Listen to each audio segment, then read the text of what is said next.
கேடுகெட்ட ஈஸ்வரி, போஸ், சித்ராவுக்கு 3 பேருக்குமே காவியா சரியான பதிலடி தான் கொடுத்துருக்காங்கன்னு நீங்க நினைச்சீங்கன்னா இந்த வீடியோக்கு ஒரு லைக் பண்ணுங்க. வாங்க வீடியோக்குள்ள போலாம். சொத்து, கார், பணம்னு எல்லாமே நமக்கு வருமே, இப்படி எல்லாமே நாசமா போயிடுச்சே, கடைசியில இப்படி திமிரு பிடிச்சவ நமக்கு மருமகளா வந்துட்டாலே அப்படிங்கிற ஆதங்கத்துல ஈஸ்வரி உக்காந்துக்கிட்டு இருக்க. அதே நேரம் இங்க ரூமுக்குள்ள போஸ் வராரு. வந்த போஸை பார்த்ததும் இங்க ஈஸ்வரிக்கோ பயங்கர கோபம் வந்து, போதுமா, எல்லாம் நாசமா போச்சு. நான் அப்பவே சொன்னேன், கல்யாணத்துக்கு முன்னாடி எல்லாத்தையும் அடக்கிக்கிட்டு அமைதியா மூடிக்கிட்டு உன் வேலையை பாருடானா.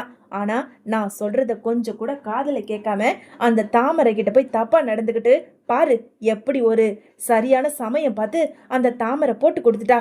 அது மட்டும் இல்ல, இந்த விஷயத்த தெரிஞ்சுக்கிட்ட அந்த காவியா நம்மள ஒரு கேவலம் ஒரு வேலைக்காரியா நம்மள ட்ரீட் பண்ண போறா. ஆனா போஸ், இங்க பாரு, நடந்தது நடந்து போச்சு, முடிஞ்சது முடிஞ்சு போச்சு. ஆனா அந்த காவியாவுக்கு நீ அடிமையா இருக்கவே கூடாது, பாத்துக்க, அம்புட்டு தான் நான் சொல்லுவேன் அப்படின்னு சொல்லிட்டு இங்க ஈஸ்வரி போஸ் கிட்ட சொல்ல, அம்மா அதே தாமா, அத்தனை பேர் முன்னாடி என்னையுமே அவ அவமானப்படுத்திட்டாமா. இந்த போஸ் யாருன்றத அவளுக்கு நான் நிரூபிச்சு காட்டுறேன். அது மட்டும் இல்ல, அவகிட்ட நம்ம ஓவரா நடிப்பு நடிச்சோன்னு வச்சுக்கோ, கண்டிப்பா நம்பி நல்லவன் வேஷம் போட்டோன்னா அவ தானாவே சொத்து காருன்னு எல்லாத்தையும் எடுத்துட்டு வருவா. என்ன, நான் சொல்றது சரிதானே அப்படின்னு சொல்லிட்டு எங்க போஸ் சொல்ல, சூப்பர்டா, இதே மாதிரி நீ ஒரு நாடகத்தை நடத்து, அதே மாதிரி அந்த காவியாவும் உன் காலு கீழே வந்து விழுவா, அம்பிட்டு தான் நானும் சொல்லுவேன் அப்படின்னு சொல்லிட்டு எங்க போஸ், ஈஸ்வரி, சித்ரான்னு 3 பேருமே ஒரு திட்டம் போட்டுக்கிட்டு இருக்காங்க.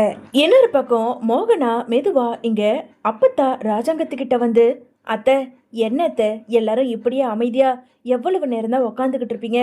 இங்க பாருங்க, இன்னைக்கு நம்ம வீட்டில் கல்யாணம் நடந்திருக்கு.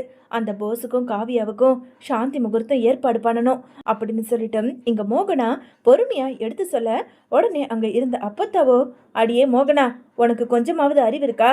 அந்த காவியாவே பிடிக்காம தான் அந்த போஸை கல்யாணம் பண்ணிக்கிட்டா.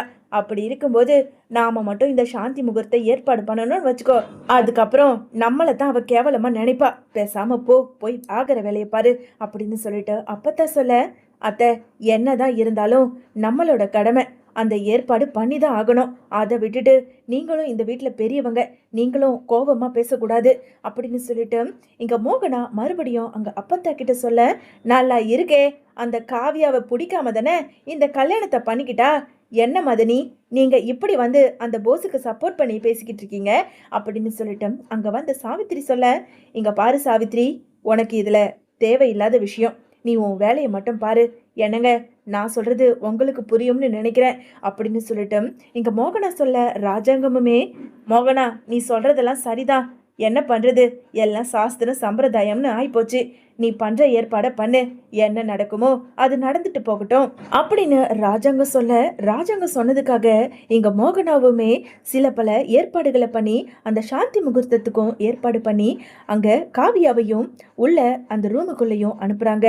காவியாவோ அந்த போஸுக்கு சரியான செருப்படியான பதிலடி கொடுத்துதான் இந்த ரூமை விட்டு வெளியே துரத்தணும் அப்படிங்கிற கோபத்தோட அங்க காவியா ரூமுக்குள்ள உக்காந்துக்கிட்டு இருக்க. மெதுவா இங்க போஸு கதவை திறந்துக்கிட்டு உள்ள போறாரு. உள்ள வந்த போஸு இங்க காவியாவோட காலில் விழுந்து, காவியா என்னை மன்னிச்சிரு காவியா, உண்மையாலுமே நான் இவ்வளவு நிறைய தப்பு பண்ணியும் என்னை மனசார நீ ஏத்துக்கிட்ட பாத்தியா. இங்க பாரு, நீ நினைக்கிற மாதிரியெல்லாம் அந்த சொத்துக்கோ சொகத்துக்கோ நான் எதுக்குமே ஆசைப்பட்டு உன்னை நான் கல்யாணமே பண்ணிக்கல. உன்னை பார்த்ததுமே எனக்கு பிடிச்சி போச்சு. என்ன பண்றது, ஏதோ ஒரு தவறுதுனால அந்த தாமரை கிட்ட போய் நான் தப்பா நடந்துக்கிட்டேன். இனிமே நான் அந்த மாதிரி எல்லாம் நடந்துக்க மாட்டேன் காவியா, என்னை மன்னிச்சிரு காவியா அப்படின்னு சொல்லிட்டு எங்க போஸ் காவியாவோட காலை பிடிச்சு கத்தி கதறி பேசிக்கிட்டு இருக்க. உடனே அங்க காவியா இருந்துக்கிட்டு, மிஸ்டர், கொஞ்சம் எழுந்துக்கிறியா? இந்த நாடகத்தெல்லாம் நடத்தி அப்படியே உன்னோட வேலையை முடிச்சுக்கலான்னு பாக்குறியா? அப்படியெல்லாம் அசர்றாளு நான் கிடையவே கிடையாது. இங்க பாரு, இந்த சாந்தி முகூர்த்தம் அது இதுன்னு ஒரு சாஸ்திர சம்பிரதாயமா வேணா இருக்கலாம், ஆனா நான் உனக்கு இந்த இடத்த கொடுக்கவே மாட்டேன். ஒழுங்கு மரியாதையா நானா கழுத்தை பிடிச்சி இந்த ரூமை விட்டு வெளியே துரத்துறதுக்குள்ள நீயா இந்த ரூமை விட்டு வெளியே போயிடு. இல்லைன்னு வச்சுக்கோ, நானே கத்தி சண்டை போடுற மாதிரி 4 பேர் முன்னாடி அசிங்கப்படுத்தி நீ இந்த ரூமை விட்டு போற மாதிரி ஆயிடும், பாத்துக்க அப்படின்னு சொல்லிட்டு எங்க காவியா சொல்ல, இதுக்கு மேலேயும் நாம இந்த ரூமுக்குள்ள இருந்தா கண்டிப்பா இவ நம்மளை அசிங்கப்படுத்தி அவமானப்படுத்தி இந்த ரூமை விட்டு எல்லார் முன்னாடியும் துரத்திடுவா. அதுக்கு முன்னாடியே நாமளே போயிடுவோம் அப்படின்னு சொல்லிட்டு தலை குனிஞ்சு இங்க போஸோ வெளியே போறாரு. வெளியே வந்த போஸை பார்த்ததும் இங்க சித்ரா வேக வேகமா போய் ஈஸ்வரி கிட்ட சொல்ல, ஈஸ்வரியோ அங்க போஸை பார்த்து, ஏண்டா என்னடா என்னமோ அம்புட்டு பேசிட்டு போனேன், அவளை நான் காலுக்கு கீழே வைக்கிறேன்னு இப்போ என்னமோ தலையை இப்படி தொங்க விட்டு வந்துகிட்டு இருக்க, என்ன அவமானப்படுத்தி ரூமை விட்டு வெளியே அனுப்பிட்டாளா அப்படின்னு சொல்லிட்டு இங்க ஈஸ்வரி கேட்க, ஆமாம்மா, நானும் எவ்வளவோ கெஞ்சி பார்த்துட்டேன், ஆனா அவ எனக்கு கீழே வர மாதிரி தெரியல, அதனாலதான் என்னை எங்க எல்லார் முன்னாடியும் அவமானப்படுத்திட போறான்னு சொல்லிட்டு மறுபடியும் நானே அந்த ரூமை விட்டு வந்துட்டேமா அப்படின்னு சொல்லிட்டு போஸ் சொல்ல, சரி விடு, அவ எங்க போயிட போறா, என்னைக்கா இருந்தாலும் அவ உன் கூட தானே வாழ்ந்தாகணும், அவ நினைச்சுக்கிட்டு இருக்கா அவ காலுக்கு கீழே ஒன்ன வைக்கலான்னு, ஆனா போஸு அவளை கொஞ்சம் விட்டு புடி, கூடிய சீக்கிரம் அவ கைக்குள்ள வந்ததுக்கு அப்புறம் அவ குடுமி உன்கிட்ட மாட்டி இருக்கணும், அம்புட்டு தான் நான் சொல்லுவேன் அப்படின்னு சொல்லிட்டு இங்க ரெண்டு பேருமே பேசிக்கிட்டு இருக்காங்க. இன்னொரு பக்கம் சேது கிட்ட அப்பத்தா தமிழ்ச்செல்விய பத்தி புரிய வச்சு சேதுவுக்கோ இங்க தமிழ்ச்செல்வி மேல ஒரு தனி பாசமும் அன்பும் வர ஆரம்பிக்குது. அதே பாசத்தோட தமிழ்ச்செல்வி கிட்ட போய் நாம எப்படியாவது நம்மளோட மன்னிப்பையும் நன்றியையும் சொல்லி ஆகணும் அப்படிங்கிறதுக்காக சேது நேரா அங்க தமிழ்ச்செல்வி இருக்க தோட்டத்தோட வீட்டுக்கு போறாரு.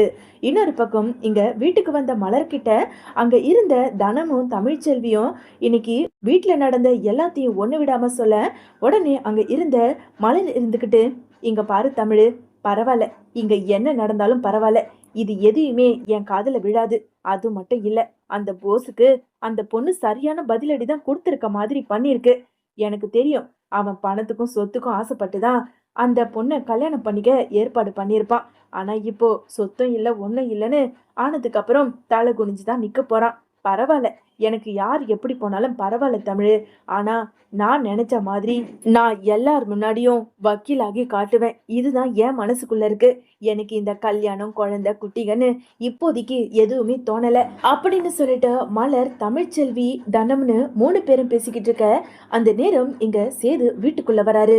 வீட்டுக்குள்ள வந்த சேதுவை பார்த்ததும் அங்க இருந்த மலர் இருந்துகிட்டு, வாங்க மாமா வாங்க, சாப்பிட்றீங்களா அப்படின்னு சொல்லிட்டு மலர் கேட்க, மலரு தனம் கொஞ்சம் வெளியே போறீங்களா, நான் தமிழ்ச்செல்வி கிட்ட கொஞ்சம் தனியா பேசணும் அப்படின்னு சொல்லிட்டு சேது சொன்னதை கேட்டதும் இங்க மலருக்கும் தனத்துக்கும் ரொம்ப சந்தோஷமாகுது.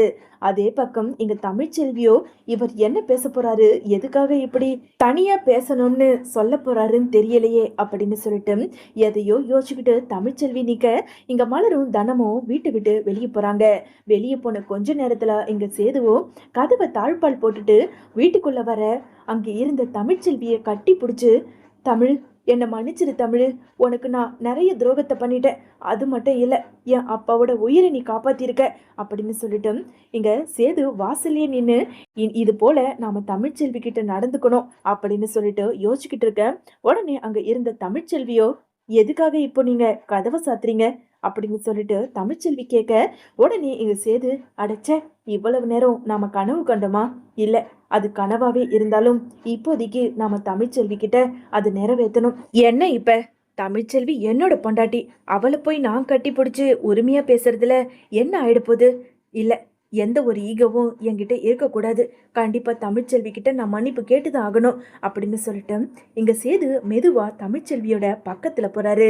பக்கத்துல போன தமிழ்ச்செல்விய பார்த்ததும் இங்க தமிழ்ச்செல்வியோ, என்ன விஷயம், எதுக்காக இப்படி கிட்ட வந்து நின்று பேசுறீங்க அப்படின்னு சொல்லிட்டு தமிழ்ச்செல்வி கேட்க, உடனே அங்க சேதுவோ என்ன பேசுறதுன்னு தெரியாம அப்படியே பாசத்துல தமிழ்ச்செல்வியை கட்டி பிடிச்சுக்கிட்டு, என்ன மன்னிச்சிரு தமிழ், நான் உனக்கு எவ்வளவோ துரோகத்தை பண்ணிட்டேன், சே உன் வயிற்றுல வளர்ற குழந்தைய நினச்சி நான் சந்தேகப்பட்டுட்டேன், 1000 தான் இருந்தாலும் நான் உன்னை அப்படி நினச்சிருக்க கூடாது, நீ என்னதான் நான் நினச்சாலும் என் குடும்பத்தையும் சரி என் அப்பாவையும் சரி எங்கள் அப்பா உயிரை நீ காப்பாற்றிருக்க அப்படின்னு சொல்லிட்டு இங்கே சேது தமிழ்ச்செல்வியை கட்டி பிடிச்சிக்கிட்டு தன்னோட மன்னிப்பையும் அன்பையும் பாசத்தையும் பொழிஞ்சுக்கிட்டு இருக்க, உடனே அங்கே இருந்த தமிழ்ச்செல்வியோ, விடுங்க, நீங்கள் 1000 தான் என்னை சந்தேகப்பட்டாலும் நான் உங்களை எந்த ஒரு கோபமும் படலை, என்ன, என் வயித்துல வளர்ற குழந்தைய நீங்க சந்தேகப்பட்டது தான் எனக்கு ரொம்ப கோபம் வந்ததே தவிர மற்றபடி ஒன்றும் கிடையாது அப்படின்னு சொல்லிட்டு தமிழ்ச்செல்விக்குள்ள இருந்த மொத்த அன்பையும் பாசத்தையும்